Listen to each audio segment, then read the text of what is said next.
અમદાવાદના જુહાપુરામાં નામચીન મોહમ્મદ મુશીર કુરેશીની મિલકતોનું દબાણ તોડાયું છે। મોહમ્મદ મુશીર પર જુગાર, આર્મ્સ એક્ટ સહિતના ગુના નોંધાયેલા છે। મુશીર ખંડણી, જમીન, મકાન કે દુકાન પડાવી લેવા સહિતની ગુનાહિત પ્રવૃત્તિમાં સંડોવાયેલો છે। હાલ રાજ્યમાં ગુનેગારો પર એક્શન લેવાઈ રહ્યા છે, ત્યારે મુશીરને ઇસ્માઇલ પેલેસ નામનો બંગલો જમીનદોસ્ત કરી દેવાયો છે। 4 વીઘામાં બનેલા બંગલાની જગ્યા મુશીરની માલિકીની હતી, પરંતુ બાંધકામની કોઈ મંજૂરી લીધી ન હતી, જેને લઈને એએમસીએ અનેક વખત નોટિસ પણ મોકલી હતી।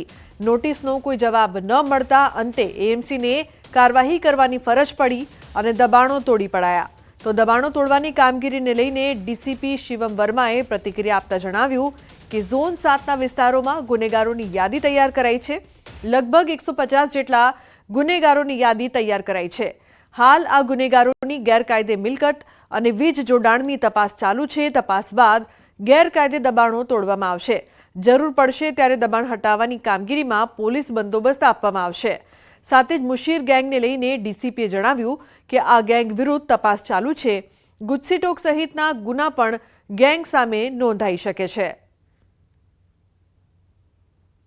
अपना जोन 7 विस्तार में 150 જેટલા લુખ્ખા તત્વોની યાદી તૈયાર છે અને એમાં બધી કામગીરી પ્રોપર્ટી આઈડેન્ટિફાઈ કરવાની અને વીજ કનેક્શન ગેરરીતે કોઈ પણ હોય એની કામગીરી સખ્ત ચાલુ છે।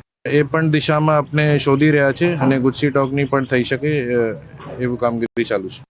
અમદાવાદના જુહાપુરા વિસ્તારમાં ડિમોલેશનની કાર્યવાહી કરવામાં આવી છે અને આ વખતે જે ડિમોલેશનની કાર્યવાહી કરવામાં આવી છે તે ગેરકાયદેસર મિલકત નામચીન મોહમ્મદ મુશીર કુરેશીની હોવાનું સામે આવ્યું છે। મોહમ્મદ મુશીર જુગાર, આર્મ્સ એક્ટ સહિતના અનેક ગુનાઓ તેમના વિરુદ્ધ નોંધાઈ ચૂક્યા છે।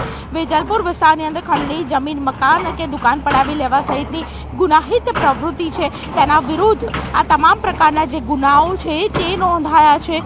તેને લઈને ખાસ કરીને જે કાર્યવાહી કરવામાં આવી છે તેમાં મુશીરની જે હવેલી છે તે ગેરકાયદેસર મિલકત હોવાને કારણે તેની પર બુલડોઝર ફરી ચૂક્યું છે। મારી સાથે એસ્ટેટ વિભાગના અધિકારી છે શંકરભાઈ અસારી, તેમની સાથે વાત કરીશું। શંકરભાઈ, જે પ્રકારની કાર્યવાહી કરવામાં આવી છે, વારંવાર આપણે નોટિસ આપતા હતા અને આખરે હવે આ કામગીરી કરવામાં આવી છે, આટલો સમય કેમ લાગ્યો, કેમ આટલો વિલંબ થયો?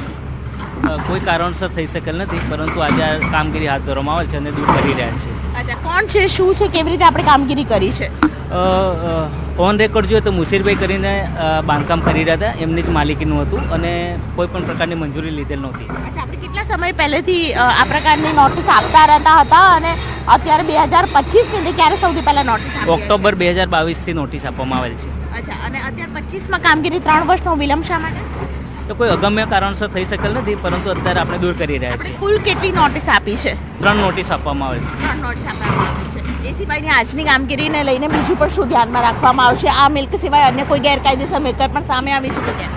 નહીં, બાંધકામો જે ધ્યાન પર આવે છે તેઓને આપણે નોટિસો આપીએ જ છીએ, દરેક ગેરકાયદેસર બાંધકામને। અને આ વખતે જ્યારે આ જે નામચીન વ્યક્તિ હતા કે જેને આ પ્રકારની ગુનાહિત પ્રવૃત્તિમાં તેમનું નામ હતું, તો આપણી પાસે કેટલા પુરાવા હતા જે પ્રકારે આપણે આજે કામગીરી કરી છે? 3 વર્ષથી આપણી પાસે નોટિસ પણ હતી અને 2025માં કામ કરવામાં આવ્યું છે।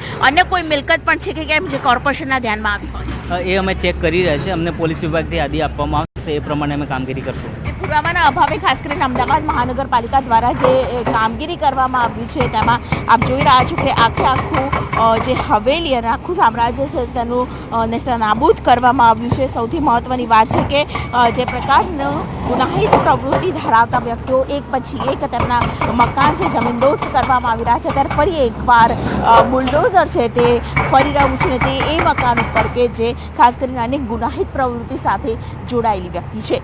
કેમેરા પર્સન અમિત શર્મા સાથે દીપિકા કુમાર, ન્યૂઝ 18 ગુજરાતી, અમદાવાદ।